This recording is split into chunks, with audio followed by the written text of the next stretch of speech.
I'm a long-haul trucker. I stopped for a lost kid on a deserted highway in the dead of night. What I saw attached to him, and the question he asked, is why I don't drive anymore. This happened a few years back.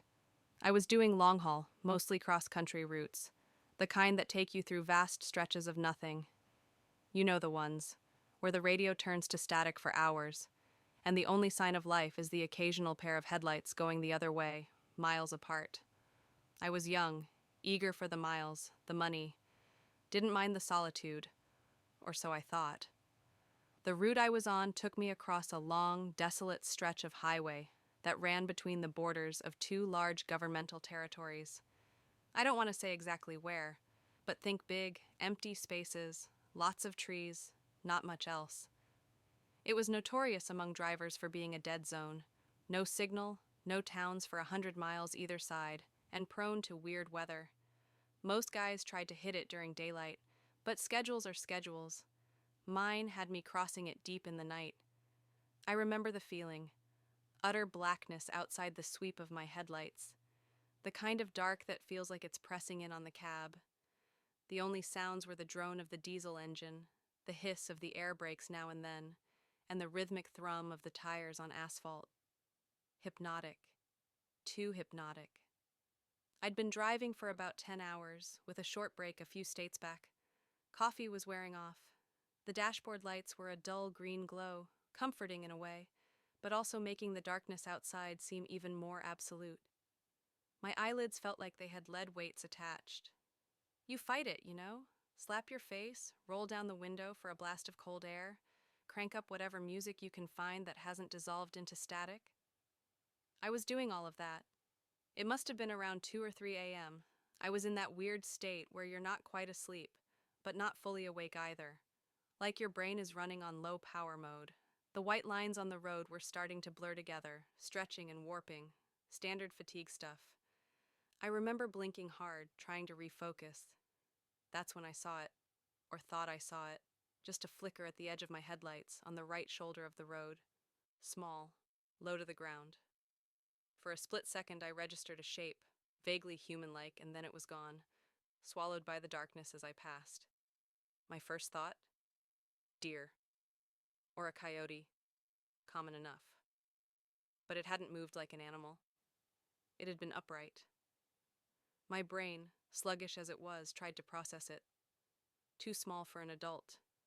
Too still for an animal startled by a rig. Then the logical part, the part that was still trying to keep me safe on the road, chimed in. You're tired. Seeing things happens, and I almost accepted that. I really did. Shook my head, took a swig of lukewarm water from the bottle beside me, kept my eyes glued to the road ahead. The image, though, it kind of stuck. A small, upright shape, like a child. No way, I told myself. Out here? Middle of nowhere? Middle of the night? Impossible. Kids don't just wander around on interterritorial highways at 3 a.m. It had to be a trick of the light, a bush, my eyes playing games. I've seen weirder things born of exhaustion, shadows that dance, trees that look like figures. It's part of the job when you're pushing limits. I drove on for maybe another 30 seconds, the image fading, my rational mind starting to win. Just a figment. Then I glanced at my passenger side mirror. Habit. Always checking. And my blood went cold. Not just cold, it felt like it turned to slush. There, illuminated faintly by the red glow of my trailer lights receding into the distance, was the reflection of a small figure, standing on the shoulder of the road, exactly where I'd thought I'd seen something. It wasn't a bush. It wasn't a shadow. It was small, and it was definitely standing there, unmoving, as my truck pulled further and further away. My heart started hammering against my ribs. This wasn't fatigue. This was real. There was someone, something, back there, and it looked tiny. Every instinct screamed at me. Danger. Wrong. Keep going.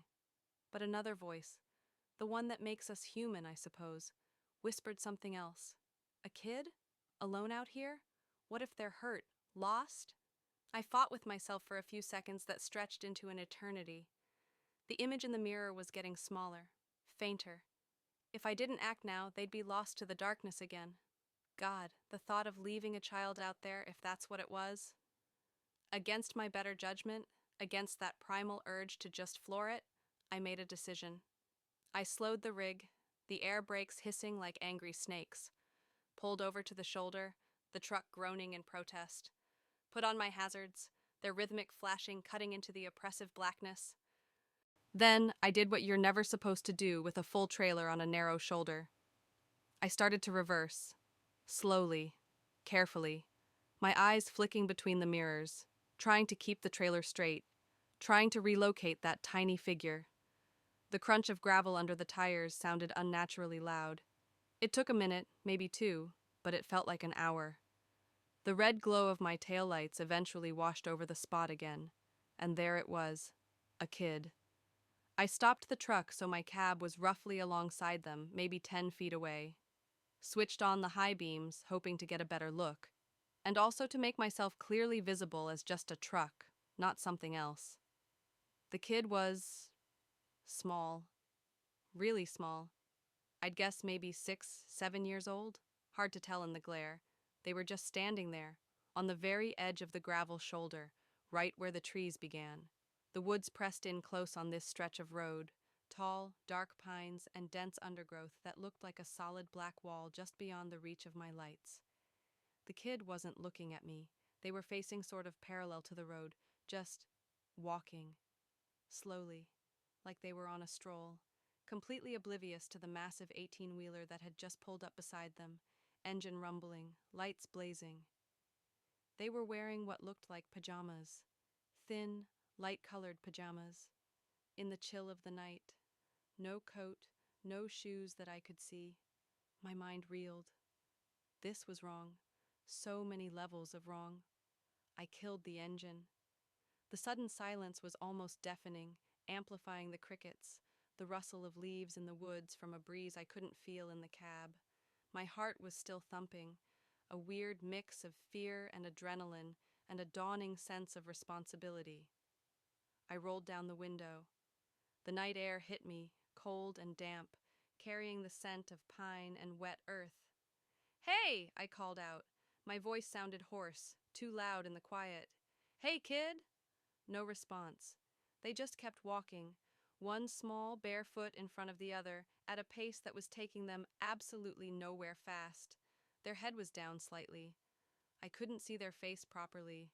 "Kid, are you okay?" I tried again, louder this time. Slowly, so slowly, the kid stopped. They didn't turn their head fully, just sort of angled it a fraction, enough that I could see a pale sliver of cheek in the spill of my headlights. Still not looking at me, still ignoring the multi-ton machine idling beside them. A prickle of unease ran down my spine. Not the normal kind of unease. This was deeper, colder. Animals act weird sometimes, but kids? A lost kid should be scared, relieved, something. This one was nothing. "What are you doing out here all alone?" I asked, trying to keep my voice calm, friendly, like you're supposed to with a scared kid, even though this one didn't seem scared at all. "It's the middle of the night." Silence. Just the sound of their bare feet scuffing softly on the gravel as they took another step, then another, as if my presence was a minor inconvenience, a background noise they were choosing to ignore. This wasn't right. My internal alarm bells were clanging louder now. My hand hovered near the gear stick. Part of me wanted to slam it into drive and get the hell out of there, but the image of this tiny child, alone, possibly in shock, I couldn't just leave. Could I? "Where are your parents?" I pushed, my voice a bit sharper than I intended. "Are you lost?" Finally, the kids stopped walking completely. They turned their head, just a little more. Still not looking directly at my cab, more towards the front of my truck, into the glare of the headlights. I could see their face a bit better now. Pale, featureless in the harsh light, like a porcelain doll. Small, dark smudges that might have been eyes, no expression, none. Not fear, not sadness, not relief. Just blank. An unreadable slate, then a voice. Small, thin, like the rustle of dry leaves. Lost. Just that one word. It hung in the air between us. Relief washed over me, quickly followed by a fresh wave of concern. Okay, lost. That's something I can deal with. Okay, kid. Lost is okay. We can fix lost. Where do you live? Where were you going? The kid finally, slowly, turned their head fully towards my cab, towards me. I still couldn't make out much detail in their face. The angle, the light, something was obscuring it, keeping it in a sort of shadowy vagueness despite the headlights. But I could feel their gaze. It wasn't like a normal kid's look. There was a weight to it, an intensity that was deeply unsettling for such a small form. Home, the kid said, that same thin, reedy voice. Trying to get home. Right, home. Where is home? I asked, leaning forward a bit, trying to project reassurance. Is it near here? Did you wander off from a campsite? A car? There were no campsites for miles, no broken down cars on the shoulder. I knew that. Just come out of the truck, the kid said. And the voice. Oh God, the voice. It wasn't the small, reedy voice of a child anymore. It was deeper, resonant, with a strange, grating undertone, like stones grinding together. It was coming from that small frame, but it was impossibly large, impossibly old. It vibrated in my chest. Come out, now. The command was absolute. My hand, which had been hovering near the gear stick, now gripped it like a lifeline. My other hand fumbled for the ignition key, which I'd stupidly left in. What are you? I choked out, staring at the monstrous thing playing dress-up in a child's form, at the dark, pulsating tube that was its anchor to the shadows. The kid's head tilted again, that jerky, unnatural movement. The expression on its face, if you could call it that, was one of pure, unadulterated annoyance. Contempt. Like I was a particularly stupid insect it had failed to swat. And then it spoke, in that same terrible, resonant, grinding voice. The words it said are burned into my memory, colder than any winter night. Why? It rasped, the sound seeming to scrape the inside of my skull. The fuck are humans smarter now? That was it. That one sentence. The sheer cosmic frustration in it. The implication of past encounters, of easier prey. The utter alien nature of it. I didn't think. I didn't plan. I reacted. Primal fear, the kind that bypasses all higher brain function, took over.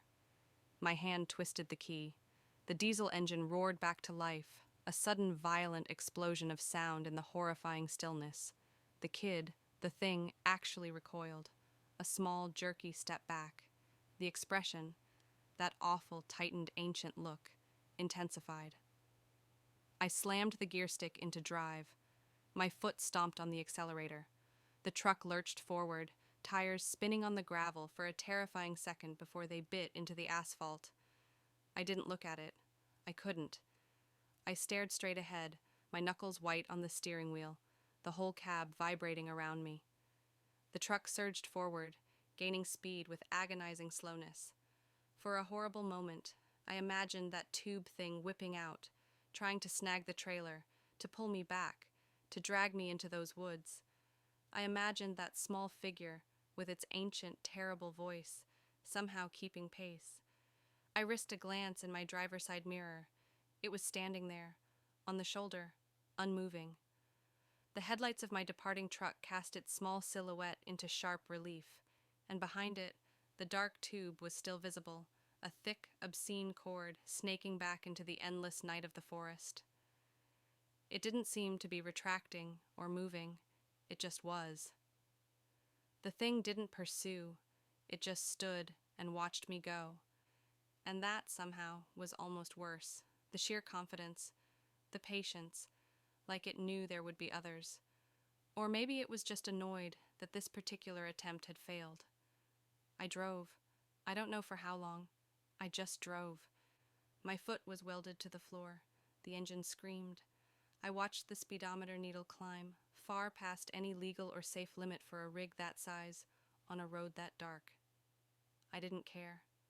The image of that thing, that child shape with its dark umbilical to the woods, and that voice, That awful, grinding voice asking its horrifying question was burned onto the inside of my eyelids. I must have driven for an hour, maybe more, at speeds that should have gotten me killed or arrested before the adrenaline started to fade, replaced by a bone-deep, shaking exhaustion that was more profound than any fatigue I'd ever known. My hands were trembling so violently I could barely keep the wheel straight. Tears were streaming down my face, not from sadness, but from sheer, unadulterated terror and relief. When the first hint of dawn started to gray the eastern sky and my phone finally beeped, indicating a single bar of service, I pulled over at the first wide spot I could find. I practically fell out of the cab, vomiting onto the gravel until there was nothing left but dry heaves. I sat there on the cold ground, shaking for a long time, watching the sun come up, trying to convince myself that it had been a dream, a hallucination brought on by exhaustion. But I knew it wasn't. The detail of that tube, the voice, the question, you don't hallucinate something that specific, that coherent, that utterly alien. I never reported it. Who would I report it to? What would I say? Officer, I saw a little kid who was actually an ancient cosmic horror, tethered to the woods by a nightmare umbilical cord, and it got mad because I didn't want to be its dinner. They'd have locked me up, breathalyzed me, drug tested me, sent me for a psych eval. I finished that run on autopilot, dropped the load, drove my rig back to the yard, and I quit. I told them I was burned out, needed a break. They tried to convince me to stay, offered me different routes, more pay. I just couldn't. Every time I closed my eyes, I saw that kid, that tube, those woods. Every dark road felt like a trap. I found a local job, something that keeps me home at night. I don't drive in remote areas anymore if I can help it, especially not at night. I still have nightmares. Sometimes when I'm very tired, driving home late from somewhere, I'll see a flicker at the edge of my vision, on the side of the road, and my heart will try to beat its way out of my chest. I don't know what that thing was. An alien? A demon? Something else? Something that doesn't fit into our neat little categories? All I know is that it's out there, and it's patient, and it seems to have learned that its old tricks aren't as effective as they used to be. Why the fuck are humans smarter now? That question haunts me. It implies they weren't always. It implies that once upon a time we were easier. That maybe, just maybe, people like me, tired and alone on dark roads, used to just step out of the cab when asked, and were never seen again. So, if you're ever driving one of those long, lonely stretches of road, deep in the night, and you see something you can't explain, maybe just keep driving. Maybe being smarter now means knowing when not to stop, knowing when to ignore that little voice telling you to help. Because what's asking for help might not be what it seems. Stay safe out there. And for God's sake, stay on the well-lit roads. Did that story creep you out? It definitely got my spine tingling. Let me know in the comments what you think. Don't forget to like, share, and subscribe for more stories. Thanks.